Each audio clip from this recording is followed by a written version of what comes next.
자, 1장의 선택 감각에 이어서 2장 이제 그 여행 실태별로 상품을 구성하는 방법을 우리가 좀 알아봅시다. 근데 전반적으로 그래서 여행자들이 선호하는 게 과연 뭘까? 여행자들이 추구하는 게 과연 뭘까? 그런 그 선호하는 시기에 따라서 그래서 시즌별로 어떤 그런 게 있겠죠? 소위 여행자가 선호하는 원하는 시기, 계절 이런 것들이 있을 겁니다. 그렇지만 먼저 우선적으로 우리가 이거 한번 생각해 봅시다. 관광객들이 그 여행을 떠날 때 소위 얘기해서 경제학적으로 경영학적으로 합리적이고 이성적인 인간이라면 선택해야 될 것, 추구해야 될 것이 뭔가? 일반적인 소비자들이 그래서 일반적으로는 다 효용적 가치를 많이 추구를 한다. 효용적 가치를 추구하게 돼 있어요. 그러나 여행자는 이게 다른 거예요. 그래서 경제학에서 다른 소비자 행동론을 갖다 그대로 접목시켰다가는 낭패를 보는 일들이 많다. 관광 상품을 소비하는 사람들은 효용적 가치보다는 무엇을 더 따진다? 쾌락적 가치를 따지게 되는 거죠. 이런 쾌락적 가치를 갖다가 소위 얘기했어. 그 만족도로 쾌락적 가치가 좀 중요성, 어떤 관여도 이런 것이 높게 나타나는 경우가 있고 적게 나타나는 그런 변수들이 바로 뭐냐? 접근성이 어떠냐? 계절성이 어떠냐? 단순히 경제적인 비교가 아니고 소요 비용, 그다음에 자연의 경관, 문화 경관, 휴식, 유흥, 스포츠, 편의시설, 편리성 이러한 것들의 변수에 의해서 이 쾌락적 가치가 달라진다라는 거죠. 그렇기 때문에 우리는 이런 변수들을 좀 자세히 봐야 되는 거고 그 중에서도 이 쾌락적 가치를 최고로 끌어올릴 수 있는 게 바로 계절이라는 거죠. 자, 아름다운 길을 걷습니다. 근데 거기에 꽃이 피어 있다라면 메타스퀘어 길을 걸어갑니다. 근데 그때 단풍이 지었다라면 남이섬의 메타스퀘어 길을 걸어갈 때 겨울에 눈이 올 때 걸어가는 게 낫겠죠. 왜? 거기는 일반적으로 메타스퀘어 길은 어느 때가 좋냐면 가을이 좋거든요. 단풍이 지었을 때. 특히 담양 같은데 단풍이 지었을 때 우리나라 메타스퀘어의 최고의 길이라고 할 수 있는 담양의 메타스퀘어 길 있죠. 거기도 있지만 요거는 단풍 지었을 때 가장 이쁘고 아름답거든요. 환상적이고. 그러나 남이섬의 메타스퀘어 길은 뭐죠? 한겨울 눈이 왔을 때죠. 왜 그러죠? 그건 드라마 영향이 좀 더 있겠죠. 그래서 어디든지 이렇게 찾아가야 되는 시기가 다 다르다. 그래서 그 찾아가는 시기에 맞아 쾌락적 가치, 어떤 즐거움을 갖다가 만끽하는 것은 항상 차이가 있다라는 사실이죠. 그래서 일단 가장 많이 영향을 미치는 것이 뭐냐? 계절이다. 제가 일전에 얘기했었던 걸로 기억하는데요. 이 수업 시간에 자, 아프리카의 빅토리아 폭포를 찾아갈 때도 언제가 좋다? 빅토리아 폭포, 잠비아 짐바브강에 흐르는 빅토리아 폭포 수량이 가장 많을 때가 언제라 그랬어요? 11월, 1월, 2월이라 그랬어요. 그건 빅토리아 폭포도 마찬가지고, 그렇죠? 그러고 난 다음에 1월, 2월에 또 아프리카를 가는 이유가 좋다. 어디 방문할 때? 사파리 할 때, 동물 사파리 할 때, 케냐나 탄자니아 쪽으로 갈 때, 케냐나 탄자니아 쪽에 갈 때 1, 2월에 가는 게 좋은 이유가 뭐다? 베이비 시즌이거든요. 동물들 베이비 시즌. 허니문 시즌이거든. 그때 베이비가 참 많이 나오거든. 새끼들 참 많이 나요. 그때. 그럼 개체수가 정말 많아지거든요. 그때가 일시적으로. 그럼 정말로 장관을 이룹니다. 그런 것처럼 그런 계절적인 영향, 어떤 시즌별의 영향이 그 쾌락적 가치는 분명히 다르다라는 사실이에요. 그래서 우리가 이렇게 그 시즌 그 계절에 따라 다른 걸 알고 그 고객들이 추구하려는 궁극적인 목적, 관광 상품을 소비하는 궁극적인 목적인 즐거움을 추구하는 쾌락적 가치를 추구할 때 시즌에 대해서 우리는 좀 더 많은 것을 아는 게 좋겠다. 그래서 관광 상품이 가지고 있는 것 중에 하나가 뭐죠? 성수기 비수기죠. 그래서 탄력이 항상 심한 거죠. 가격의 프라이스가 쌀 때도 있고 비쌀 때도 있고 비쌀 땐 정말 비싸고 쌀 땐 정말 싸죠. 우리가 간단하게 얘기해서 제주도 내려가는 비행기 요즘 같은 경우 정말 저렴할 때 편도당 얼마? 어쩔 땐 8,000원, 9,000원, 10,000원이 안 돼요. 10,000원이. 제주도 비행기 값이. 거기에 유류 할증료하고 세금하고 공항세 좀 내면 그래도 20,000원이야. 엄청난 거죠. 그러나 비쌀 때 이게 얼마의 편도가? 10만 원이 넘어요. 10만 원이 넘어간다는 거죠. 정말 어쩔 땐 저도 그 타고 다닐 때는 가끔씩 그런데 최근에도 저는 한 달에 한두 번씩 내 제주도를 가게 되는데 정말 어떤 땐 편도가 정말 8,900원인가 9,900원에 사게 되더라고. 정말 놀래. 이게 바로 성수기. 그래서 관광 상품은 이렇게 시즌별로 성수기 비수기에 따른 어떤 계절성이 상당히 심하다라고 볼 수 있겠죠. 어찌 됐건 우리는 계절성을 떠나서 그런 가격 면에층을 떠나서 고객이 추구하는 쾌락적 가치를 갖추기 위해서 성수기 비수기를 알게 되고 거기에 따라서 그 계절에 따라서 상품을 만들어내고 그 상품을 상품화 관광을 갖다가 상품화 전략을 잘 짜야 된다라는 거죠. 그 상품을 남들이 아직 안 만들어지는 이런 상품도 충분히 만들어낼 수 있는 거죠. 한여름에 아이슬란드 투어를 간다든가 한여름에 여러분 만약에 7, 8월 달에 여행 간다면 여러분 동남아를 가시겠습니까? 어딜 가시겠습니까? 일반적으로는 관광 상품이 많이 나왔던 거는 알래스카의 빙하 막 이런 거거든요. 근데 한 번은 획기적으로 그때는 전혀 왜 일반적으로 호주, 뉴질랜드 언제 가는 게 좋다라고 알려졌냐면 가을, 겨울, 봄에 왜 우리나라 겨울에 가면 거기는 남반구에 있으니까는 어떻게 해요? 거꾸로죠. 따뜻하죠. 그러니까 겨울에 가는 거 상당히 좋겠죠. 그런 식으로 돼 있었는데 거꾸로 저는 여름에도 호주, 뉴질랜드 추천을 가끔 합니다. 왜? 시원하잖아요. 반대로. 그렇죠. 이런 식으로 들어간다는 거죠. 그래서 이런 계절적 상품을 갖다가 그렇게 관광 상품화 전략을 펼칠 수 있는 게 상당히 중요하다라는 거예요. 그래서 그거에 맞춰서 상품에 해야 된다는 거. 거기에 따라서 우리는 뭐예요? 우선 구선적으로 그럼 알려면 관광객의 트렌드를 갖다 한번 살짝 살펴보는 거죠. 이건 하나의 시장 조사라고도 할 수 있어요. 국민 여행 실태 조사. 우리나라 저기 관광 공사라든가 문체부에서 가끔씩 이제 매년 이런 조사들을 합니다. 이렇게 나오거든요. 그러면 언제가 가장 많이 가? 우리 2월 달, 9월 달. 대단하죠? 국내 여행 갈 때. 숙박 여행 갈 때는 언제가 많이 가요? 역시 2월 달, 9월 달, 8, 9월 달. 희한하죠? 요때가 이제 가장 많이 가요. 당일 여행은 거꾸로 4월 달, 10월 달에 또 많이 가고. 당일 여행은 그렇죠, 다르죠. 그럼 이게 다른 게 나타나는 게로 과연 뭘까? 과연 뭘까? 자, 2월 달하고 9월 달에 가장 많이 나타나는 이유는 설날이라는 연휴와 추석이라는 연휴가 껴있다라는 거죠. 그게 껴있다는 걸 우리가 알 수 있겠죠. 그렇기 때문에 관광 상품을 만들어내고 관광 콘텐츠를 개발해 상품 만들어서 판매하는 사람들은 이걸 미리 만들어요. 미리 좌석도 확보해 놓고 그런 걸 따지는 거죠. 그렇다면은 자 4월에 이렇게 10월에 또 관광 투어가 많은 이유는 또 뭘까요? 그런 것이 있다는 거죠. 봄과 가을입니다. 봄은 꽃 구경, 어르신들이 꽃 구경도 많이 가죠. 근데 가을은 단풍 구경이 많이 가요. 일반적인 주제예요. 컨텐츠들이죠. 근데 여기 또 하나 또 분석을 하자면 더 있죠. 왜? 4월, 5월에 뭐가 많이 이루어진다? 수학여행. 수학여행이 많이 이루어집니다. 수학여행이 4월, 5월에. 가을엔 뭐가 많이 이루어져? 인센티브 투어라는 게 있어요. 기업체에서 여행을 보내주는 게 있거든요. 그러면 봄의 실적, 상반기 실적을 가지고 어떻게 해요? 상반기 실적 가지고 우수한 성적을 핀 팀들, 우수한 성적이 이루어진 직원들 이런 사람들한테 포상 휴가를 보내는 시기다라고 보시면 돼요. 이래서 이런 것들이 많이 발생되는 거죠. 이렇게 국민여행 실태 조사도 이렇게 나타난다라고 보시면 될 것 같아요. 그래서 계절별, 시즌별 여행사들의 그 라이프 사이클이 있다. 2월, 7월 방학이니까 당연하겠죠. 3월, 5월 당일간, 9월 여행 참가율이 가장 높다. 이런 것들 방금 얘기했듯이.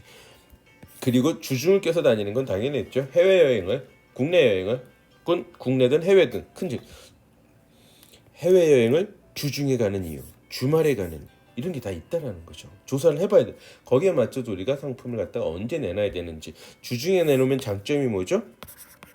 네, 프라이스가 로우가 될 수가 있죠. 로우 프라이스로 내놓을 수 있다. 비수. 주말에 가면 비싸니까.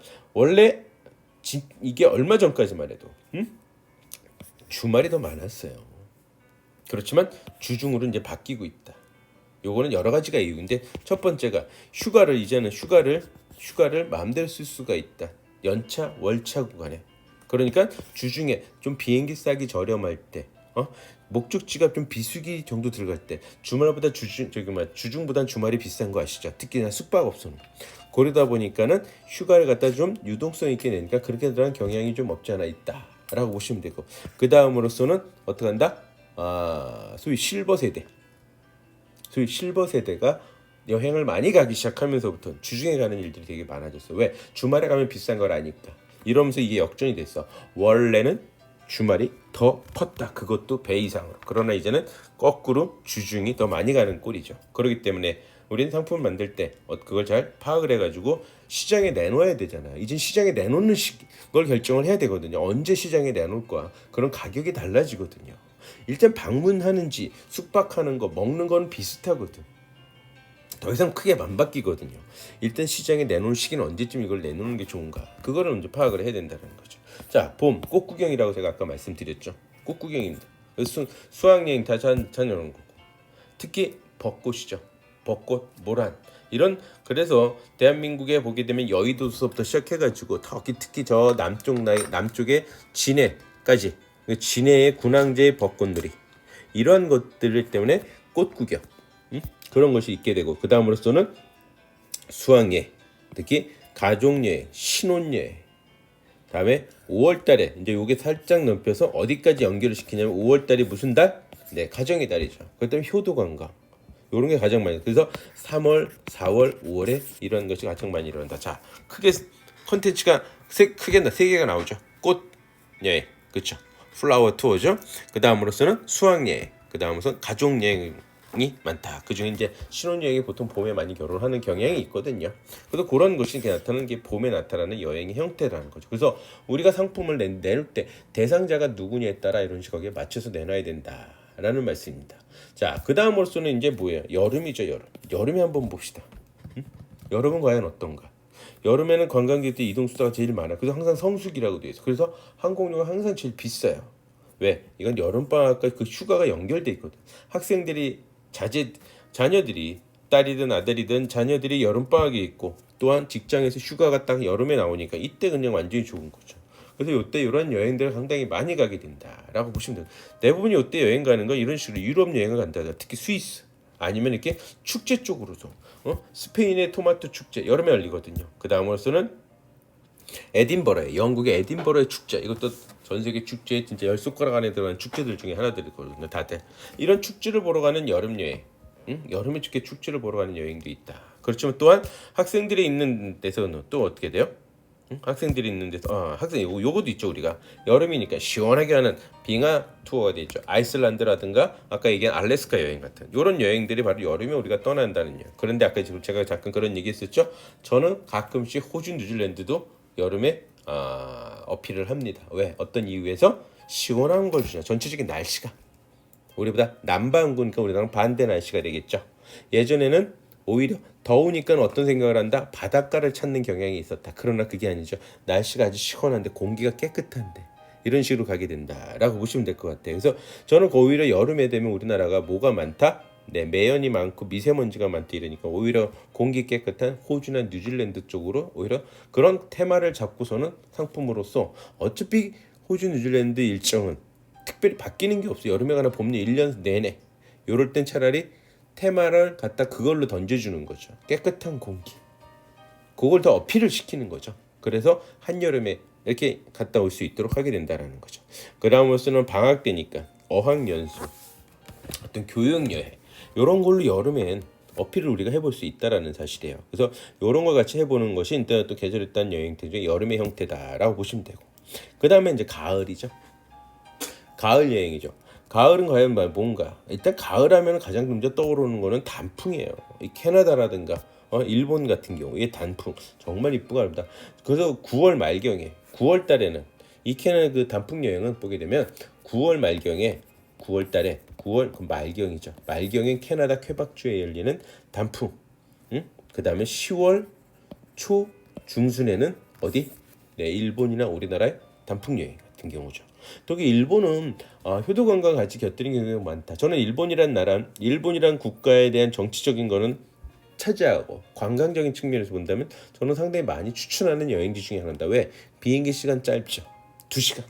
북해도 가봐야 2시간 한 20분. 여기 큐슈는 1시간 10분. 뭐 제주도 가는 거 비슷해요. 입국 절차, 출국 절차가 복잡해서 그러지 제주도 가는 거 비슷하단 말이에요.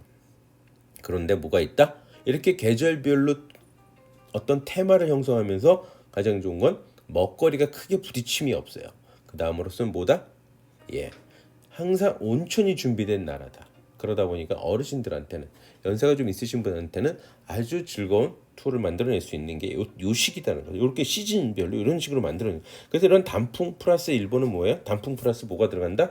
단풍 플러스 온천이 들어가는 것이 바로 일본이다. 라고 보시면 될 것 같아요. 그리고선 또 신혼여행 같은 것들이 좀 있겠죠.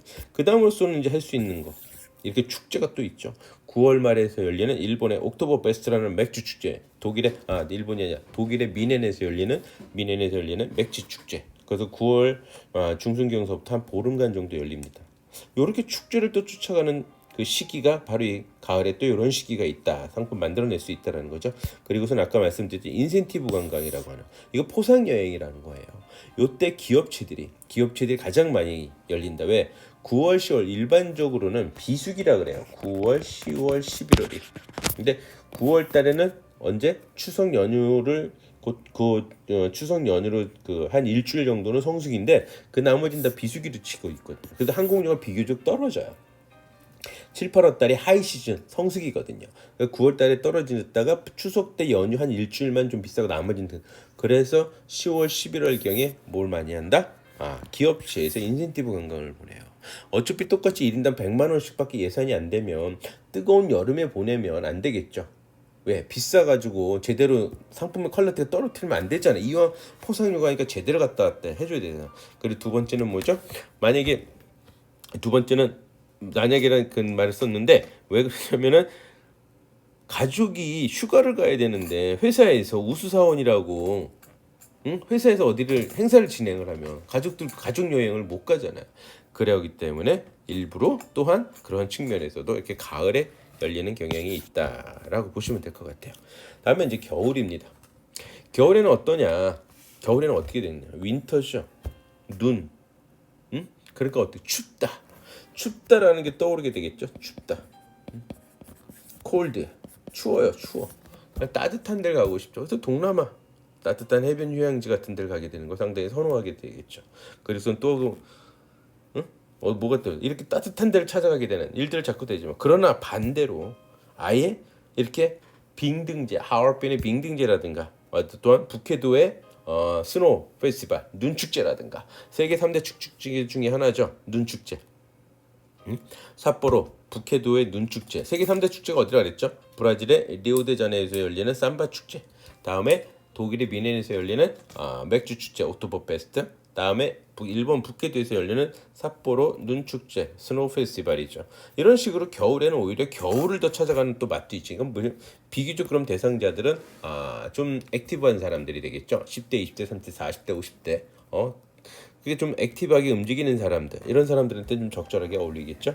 그래서 이런 투어 이런 식으로 겨울이지만 겨울의 진정한 겨울의 맛을 느끼게 하는 이런 프로그램도 만들어낼 수 있지만 또 한편으로는 대한민국은 겨울에 뭐가 안 된다? 네, 골프가 안 된다. 왜? 눈이 오면 그 홀 구멍이 다 눈으로 다 잠기거든. 그러니까는 골프공도 흰색이잖아. 일반적으로 흰색을 되게 많이 씁니다. 아마도 한 90%가 흰색 쓸 거예요. 그러다 보니까 공 찾기도 힘들고 눕기도 힘들고 눈 다 꼬박꼬박 쓸어야 되잖아. 그러다 보니까 겨울에 어떻게 해요?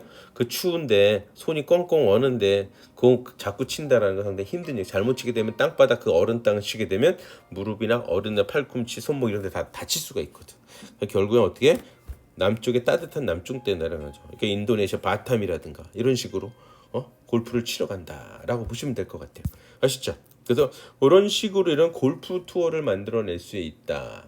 그것이 바로 뭐야? 이렇게 겨울에는 이런 것이 있구나. 그래서 이런 시즌별로 상품 자체 컨텐츠들을 갖다가 내놓는 시기들이 있습니다. 이거 우리가 저걸 잘 알아야 이게 바로 언제요? 이왕이면 골프 투어를 여름에 내놓게 되면 아무도 안 가겠죠. 고객들 만족도가 별 의미가 없거든. 국내에서 치지. 또 비싼 비행기 타고 싶고 나가서 막 그 여름에 동남아도 추운데 아니야 덥죠. 더 더운데 더워서 힘들어 죽겠는데 더 더운 데로 간다. 이건 말도 안 되는 거죠. 이렇게 겨울에 가야 어떤 즐거운 쾌락적 가치가 훨씬 더 올라갈 수 있다라고 우리가 얘기할 수 있겠죠. 그래서 우리는 항상 이 목적지의 기후의 특성을 우리는 알아두는 것이 여러분들이 상식선에서 좋다. 그러니까 중국이란 나라, 일본이란 나라, 일본은 뭐 대한민국이랑 비슷하죠. 특히나 본토 쪽은 더더욱이나 비슷하죠. 북해도와 크게 큰슈. 이런 식으로 거기에 따라서 그래서 북해도 여름과 겨울은 과연 어떤가? 다음에 혼슈 지방은 어떤가? 큐슈 후쿠오카 지방은 어떤가? 이런 걸 다 파헤쳐 본다라는 거죠. 동남아 다 비슷하겠죠? 그다음에 미국, 유럽, 남태평양에 따라서 거기에 우리가 저기 해줘야 되고 그 다음으로서 상품을 만들 때 우리는 여기서 중요한 게 뭐냐면 비예요. 비 강수량. 강수량이 많을 땐 되게 조심해야 된다. 저도 한번 낭패를 본 강수량 없이 프로그램을 짜가지고 진행을 한번 했다가 비만 내내 맞고 온 적이 있다. 대표적인 게 어딘다? 베트남의 다낭. 1월 달은 가급적 피하는 게 좋다. 비 오는 해 뜨는 날이 거의 없다. 해 뜨는 날이 정말 적은 게 베트남 다낭이다. 그렇기 때문에 저는 한번 그거를 잘 모르고 그가 또 언제였냐? 가족 여행 가가지고 그래가지고 제가 가족들한테 이게 무슨 여행 전문가냐고 다낭에 처음 뜨고 막 이랬을 때 다낭에 대해서 잘 모르니까 저 가족 여행이니까 또 너무 제가 신경을 안 썼던 것도 있죠. 하여튼 어찌 됐건 간에 그때 낭패를 좀 본 적이 있습니다. 그렇기 때문에 어떻게 된다? 각 지역별로 목적지별로 그런 기후 특성을 파헤쳐 놓는 것이 상당히 중요하다는 말씀을 다시 한번 여러분들한테도 말씀드리고 있고요. 그 다음으로는 우리가 또 알아줘야 되는 게 이제 유람선 여행은 여러분들 이제 상식선에서 알아줘야 돼요. 크루즈 여행은 어떤 여행이냐? 일반적으로 여행들을 많이 다녔던 사람들이 이제 선호하는 여행이에요. 왜? 이 크루즈 여행을 하게 되면 단점에 먼저 말씀드리면 크루즈 여행은 지루할 수가 있습니다. 생각보다 망망대해를 다니는 배에서 어떤 엔터테인먼트인데 요거 딱 하루면 끝나거든요. 빨리 여기는 사람, 어떤 내가 카지노를 좀 즐길 수 있는 사람, 어떤 스탠딩 바에 가서 좀 즐길 수 있는 사람, 아니면 재즈 바에 가서 좀 즐길 수 있는 사람, 영화를 보거나 온천을 즐기거나 수영을 한다던가 골프를 유람선에도 골프 그 미니 골프장도 있거든요. 테니스를 친다든가 이런 걸 쫙 즐길 수 있어야 돼. 그리고 유람선에는 면세점도 있거든요. 이런 걸 잘 즐길 수 있어야지만 유람선 여행이 재밌는데 해외여행을 많이 해보지 않으신 분들한테는 조금은 낯선 것들도 있거든요. 왜? 한국말로 안 되고 전부 다 영어는 다 해야 되거든요. 그 중간에 그 한국말로 뭐 통역하고 이런 게 없습니다. 그러다 보니까 이런 것이 좀 갖춰주는 사람, 그러다 보니까 어떻게 해요? 여행도 많이 다니셔야 되고 영어도 좀 어느 정도 돼야 되니까 많이 가지 못하기 때문에 많이 피했었는데 최근에 몇 년 전부터는 한 10년 전부터는 유람선 여행에 많이들 관심을 갖기 시작을 했다. 그래서 이왕이면 유람선도 가는 지역들이 있어요. 그 지역들의 대표적인 거가 대략적으로 5군데가 있는데 이 5군데의 최소한 기후는 좀 알아두는 것이 좋겠다. 어떤 카리브, 미국 동남 쪽에 있는 거죠. 미국 남쪽에 카리브, 플로리다 우리가 얘기하는 여기는 아무 때나 가도 좋아요. 큰 문제되지 않는다. 다만 한여름에 태풍 시기가 오는 시기에서 그 시기만 좀 피해라. 태풍 그러나 소위에서 태풍이 오는 시기가 있으니까 그 시기만 좀 피하는 게 좋다. 폭풍이 밀려오는 시기. 그 다음에 알래스카는 당연히 여름이죠. 7, 8월 이때 가는 게 가장 좋다. 여름에 가는데 5월에 가게 되면 무슨 맛이냐? 아직까지 빙하가 이렇게 갈 때 빙하가 무너지는 장면을 보면 정말 굉음 소리가 진짜 한 500m 밖에서 있어도 그 천둥 번개 치는 것처럼 천지창조 같은 느낌을 주거든요. 그런 것을 좀 볼 수 있을 때가 7, 8월이다. 5월 달에 가도 아직 그런 것이 잘 보이지가 않아요. 그때 그런 장면들 좀 연출이 조금 힘들다는 거죠. 그런 걸 좀 보러 갔는데 7, 8월이 좋겠다. 다음 이제 지중해죠. 지중해는 여러분들이 이제 일명 에게라고 표현하는 게 좀 더 정확한 표현인데 이 유람선 때 지중해를 가게 되면 여기가 지중해는 저는 개인적으로 되게 좋아한다. 왜? 지중해를 좋아하는 이유. 여기가 아프리카예요. 아프리카. 여기 터키입니다. 터키죠. 이쪽이 중동 지방이 있거든. 이게 이제 그리스예요. 여기가 이제 지중해에서 에게해란 말이에요. 에게해. 지금 잘 봐요. 여기가 이제 로마가 있어요. 그리스가 있고 로마가 있고 이제 그런데 스페인하고 프랑스가 연결돼 이제 포르투갈 이렇게 돼 있겠죠. 그래서 이걸 전체적으로 지중해라고 불립니다. 여기는 아프리카 대륙이고 밑에는 아프리카 대륙이라는 거죠. 에게해는 뭐다? 삼면이 육지가 가려져 있다 보니까 어때요?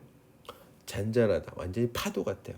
자, 제가 플로리다라든가 알래스카 유람선 이런 유람선을 타고 다니면서 느꼈던 게 뭐냐면 아무리 큰 배도 저녁에 잘 때는 이 태평양에서 치는 파도와 잔잔한 태평양에서 치는 파도에 다들 멀미들을 하죠. 제가 예전에 34분을 모시고 갔었는데 20분 이상이 그 메스꺼움을 멀미를 느껴가지고 여기저기 계속 멀미약을 구해다 드리고 저기 했던 적이 있었는데 8일 동안 배를 타는 거였거든요. 유람선. 제일 큰 배였죠. 그때 그걸 느꼈죠. 와, 처음 그때 그 배를 타는 거였는데 한 20년 전 얘기입니다. 그때 그 배를 타는 건데 정말 야, 이 큰 배도 이렇게 흔들리는 걸 느끼는구나라는 걸 제가 느꼈습니다. 근데 이 에게 쪽, 소위 그리스하고 터키에 다니는 여기가 산토리니, 맘마미아 이런 배경지예요. 여기가 그래서 유럽 사람들이 가장 좋아하는 곳입니다. 방금 애들이 육지가 이렇게 둘러싸여 있으니까 어떻다? 파도가 안 친다. 거의 호수 같다. 그래가지고 5만 톤짜리 배, 3만 톤짜리, 5만 톤짜리 유람선이어도 너무나 좋은 거예요. 오히려 또 작으니까 아기자기한 맛에 너무 행복한 거. 볼거리도 좀 많고. 오히려 저 태평양이라든가 플로리다 이건 다 10만 톤이 넘어요. 근데도 흔들림을 느낀다. 라는 사실이죠. 그래서 5월에서 10월이 가장 좋고 보통 9월에서 10월이 유럽이 가장 좋아하는 요때가 가장 파도가 덜 쳐요. 그럴 때면 더더욱 좋아한다. 북유럽은 7월 8월이 최적기지만은 6월에서 9월까지도 충분히 더 좋다. 북쪽에 있죠. 북쪽에 있으니까 요 시기에 좋다. 5월 이전에 가게 되면 추워서 안 돼요. 배도 잘 안 돼요. 배가 다니긴 합니다. 다니긴 하지만 뜨문뜨문 이제 다니는 빈도수가 적고 또한 추워서 별로 추천하지 않나요. 그런 거 알아야 돼요. 다음에 이제 동남아는 1년 내내 좋죠. 1년 내내 좋고 특히 우리나라 겨울 시간엔 더더욱 좋아요. 네. 동남아도 겨울 시즌에는 좀 더 기온이 내려가거든요. 그러니까 여름에 가게 되면 40도 이상을 가다가 겨울에 가게 되면 한 30도, 한 10도 떨어지니까 지낼만 하거든요. 그래서 그런 시즌에 따라서 유람선 여행 상품도 어땠는지 언제 시장에 내놔야 되는지 이런 걸 알 수 있다라고 보시면 될 것 같습니다. 아셨죠? 자, 다음으로서 이 대상별로 상품을 구성하는 겁니다. 지금까지는 이제 그 시기별로 어떤 목적지별로 시기별로 언제 가는 게 좋을지 그런 거를 갖다가 상품의 좋을지를 해서 쾌락지 추구를 할 수 있도록 하는 시기를 파악해서 상품을 언제 출시할지 좋을지를 우리가 파헤쳐 봤다면 이제는 대상자별로 그래서 여행자의 연령 같은 이런 건데 요거는 잠시 쉬었다 하도록 하겠습니다.